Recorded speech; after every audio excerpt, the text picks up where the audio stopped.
Diógenes. Repasamos la vida y la obra de uno de los nombres más curiosos y lapidarios de la historia de la filosofía, Diógenes de Sinope, revolucionario y provocador. Diógenes es uno de los grandes personajes de la historia, cuyas correrías y anécdotas han sido tales que han terminado por ocultar el movimiento del que formó parte, el cinismo.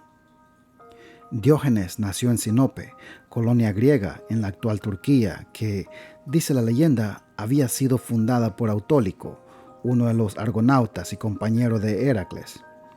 En dicho enclave vio la luz Diógenes en el año 412 a.C. y pronto empezó a demostrar que tenía una peculiar visión del mundo. Hijo del banquero Esesias, padre e hijo fueron exiliados de Sinope por falsificar moneda, algo que, lejos de tomárselo como una afrenta, Diógenes defendió con orgullo. Ya fuera de su tierra natal, recayó en Atenas, donde se sintió atraído por un filósofo que también tendría el honor de pasar a la historia, Antiéstenes, primer discípulo de Sócrates y padre de la filosofía que conocemos como cinismo.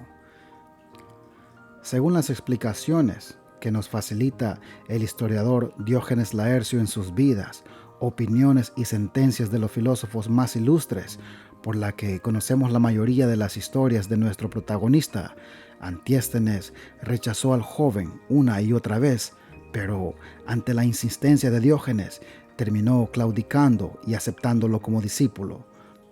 Lo que en ese momento probablemente no sabía es que sus enseñanzas acerca de una vida de austeridad extrema y alejada de las normas sociales serían llevadas por su nuevo discípulo a unos extremos inigualables. De esta manera, Diógenes terminaría siendo el cínico más famoso de la historia. Los cínicos valoraban la pobreza como una virtud y Diógenes quiso llevarla a su máxima expresión. No la pobreza por la pobreza, obviamente, sino como ejemplo de independencia, pues para ellos no había nada más valioso que el hombre que podía vivir solo con lo justo y necesario. Esa fue la piedra angular del pensamiento de Diógenes y la tomó al pie de la letra. Como hogar se buscó una tinaja de barro, vistió día y noche el mismo manto sucio y raído, caminó descalzo, tanto en invierno como en verano, y como equipaje no tenía más que un báculo, un bastón, un zurrón y un cuenco para comer, hasta que un día vio a un niño bebiendo agua directamente del río con las manos, y tiró su cuenco al pensar que era un lujo innecesario, una pequeña muestra del tipo de personaje con el que nos jugamos las cartas. Para Diógenes no había término medio. Todo aquello que no fuera necesario era innecesario y todo lo innecesario, por consiguiente, un lastre para alcanzar la plenitud de la vida. Aquello que no era para él una necesidad vital acababa abandonado o erradicado, en el caso que fuera algo no material, como los sentimientos. Su objetivo era bien claro: deshacerse de todo deseo que le generara dependencia. Pero la gracia en esta disciplina feroz consigo mismo no acababa en su propia persona, sino que desarrolló la voluntad de señalar estas faltas también en los demás, y eso es lo que lo convirtió en uno de los personajes más fascinantes, revolucionarios e irónicos de la antigua Grecia.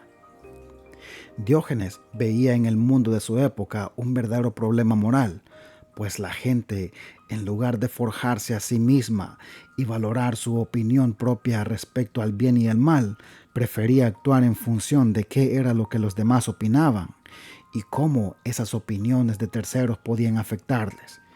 Vivían, por así decirlo, de cara a la galería. Diógenes se pasaría el resto de su vida demostrándoles que eso era solo una estupidez. Dijo Diógenes en una ocasión: el único medio para que el hombre conserve su libertad es estar dispuesto a morir por ella. Las anécdotas de Diógenes no tienen parangón en el mundo de la filosofía. El único rival digno es el otro discípulo de Sócrates, Arístipo, padre de la hedonista filosofía cirenaica, Y esto es así porque ciertas historias se cuentan tanto desde el punto de vista de uno como del otro. Una de las costumbres que tenía Diógenes y que molestaban grandemente a la sociedad griega de su época era su manía de masturbarse en público.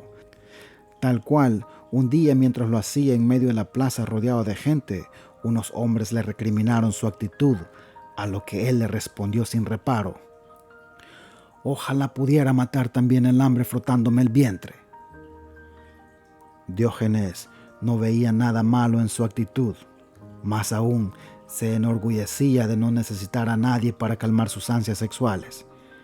Era el campeón de la autarquía. En otra ocasión, alguien tuvo el detalle de dejarle un candil junto a su tinaja por la noche, para que pudiera ver en la oscuridad. Pero dicho personaje sabía poco de Diógenes, quien no tenía ningún interés en tener un solo trasto más de lo necesario, de manera que empezó a usarlo como instrumento de provocación. Le dio por pasearse por las calles de Atenas, candil en mano, gritando que buscaba un hombre justo, y en su ansia por incomodar, un día tomó la decisión de ponerse a buscar un hombre así en el teatro, intentando entrar cuando todos salían. Ante los reproches y las dudas que despertaba su manera de actuar, respondió: «Así sentirán en su propia piel lo que es vivir de la manera que yo vivo, siempre contra la corriente». Este Sócrates delirante, como lo llamaba Platón, se encontró un día con el ya citado Arístipo.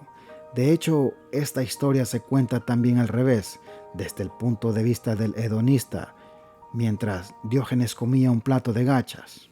Arístipo, que tenía por costumbre lisonjear y vivir a costa de nobles y gobernantes, le preguntó con sorna si no sabía que solo con adular un poco a ciertos personajes de la política podría dejar de comer gachas. Diógenes le espetó: «Si tú comieras gachas, también podrías dejar de adular y de mendigar». No solo los filósofos eran el blanco de sus ácidas frases, sino también el resto de los ciudadanos. Un día fue invitado a casa de un hombre rico, que no paró de hacer referencia al lujo y a la limpieza de su hogar. Ni corto no perezoso, Diógenes le escupió un gargajo en plena cara y como defensa arguyó que era el único sitio sucio que había visto para hacerlo. En otra ocasión, asistió a un certamen de tiro al arco, en el que participaba un joven realmente malo que no conseguía dar nunca en la diana. Diógenes decidió que lo mejor era sentarse junto al blanco, después de manifestar que le parecía el lugar más seguro para hacerlo. Diógenes nunca perdía su ironía, ni en los peores momentos. En cierto momento de su vida fue hecho prisionero para ser vendido como esclavo, y cuando sus captores le preguntaron qué era lo que sabía hacer, él respondió: «La verdad, yo no sé hacer nada, solo sé mandar. Así que ve y busca a quien quiere comprar un amo». Pero puede que la más genial y famosa anécdota fuera la que le dedicó nada más y nada menos que al todopoderoso Alejandro Magno. Estaba el emperador paseando por la ciudad con su séquito cuando se encontró a Diógenes, que descansaba tumbado en mitad de la calle. El emperador, conocedor de su fama y genio e intrigado por su curiosa visión de vida, le ordenó a Diógenes que le pidiera algo para que él se lo pudiera cumplir. Le dijo: «Pídeme algo, algún deseo, y yo te lo cumpliré». La respuesta de nuestro protagonista no tuvo desperdicio. «Dame el sol», le dijo. Ante el asombro en el rostro de Alejandro, Diógenes le dijo de nuevo: «Apártate, pues me estás tapando el sol». Mientras que el séquito del emperador prorrumpía en carcajadas e insultos contra el filósofo, el joven pero inteligente rey de Macedonia, quien había sido discípulo de Aristóteles, quedó sumamente impresionado por la coherencia del errabundo personaje, pues dejaría dicho para la posteridad: «Si yo no hubiese sido Alejandro, me hubiese gustado ser Diógenes». Como esclavo, Diógenes terminó recayendo en la ciudad de Corinto, donde fue comprado por el noble Janiades, el cual conocía su fama. Por ello, tomó la decisión de comprarlo para que fuera el tutor de sus hijos, dándole también la libertad. El sabio aceptó la oferta y se puso manos a la obra. Obligó a los pequeños a caminar descalzos como él, a vestir siempre la misma ropa como él, a comer frugalmente como él, a beber solo agua como él y a raparse el pelo.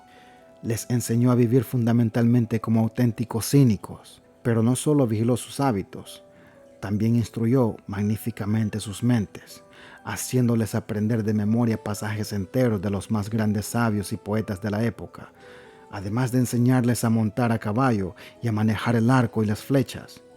Y los jóvenes, pese a la rigidez de su maestro, no solo no renegaron de él, sino que le tuvieron gran cariño. La prueba es que nunca abandonó su hogar, muriendo en la ciudad de Corinto en el año 323 a.C., con nada menos que 89 años. Dedicó toda su vida al autocontrol y nadie puede negar que lo consiguió. A fin de cuentas, como él mismo decía, todo puede conseguirse con esfuerzo, incluso la misma virtud. Un síndrome que no le pertenece a Diógenes. Llama la atención que hoy, cuando se habla del desorden psicológico conocido como síndrome de Diógenes, nos referimos a un trastorno que nada tiene que ver con su vida. Esta alteración de conducta se caracteriza por la acumulación de forma compulsiva de todo tipo de materiales, especialmente basura, de manera que los que lo padecen suelen terminar viviendo en condiciones infrahumanas e insalubres por acumulación de enseres. No deja de tener guasa que le dé su nombre Diógenes de Sinope, un hombre que no es que no acumulara cosas, sino que despreciaba casi todo. Diógenes no tenía posesiones y defendía justamente lo contrario de este síndrome: despojarnos de todo aquello que fuera innecesario para poder vivir la vida del modo más libre de ataduras posible. Así lo dijo Diógenes.